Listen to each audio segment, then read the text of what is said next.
Hi, I'm Jordan with the Inspirit Foundation, and I'm here today in Montreal with Ana Ashby from Interfaith Youth Corps. Welcome, Ana. Thanks for having me.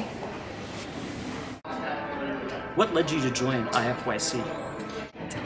I really am inspired by the way that the Interfaith Youth Corps does interfaith work, the way that they are able to engage young people on a really broad scale, to be able to explore their values and faiths in a way that allows them to really figure out who they are and how they fit into the world. Why do you think interfaith cooperation is important? We live in an increasingly religiously diverse world. I think that if we don't engage religious diversity, then it's going to maul us over at some point. So it's really an opportunity for us to be able to engage a community with all kinds of different backgrounds and different faith traditions to be able to see what can happen when we come together to work on things.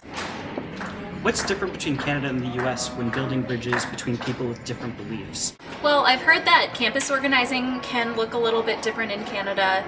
One student earlier today mentioned that a lot of campuses in Canada are very sort of metrocentric and people kind of come to class and leave. And although that's the case in many US universities and colleges, it's not true for all of them. I do think, though, that the whole concept of relationship building as the way to create and sustain a movement is exactly the same in Canada and all over the world. That piece where we engage with one another on a one-to-one level about what I care about, who I am, where I come from, that's what's going to make this interfaith movement stick. IFYC works towards social change. Could you give me an example of a social change project you've been involved with? Sure. One especially successful event at St. Olaf was this homelessness sleep out, and this is an event that happens every year, led by a couple St. Olaf groups in community with some organizations in the town of Northfield.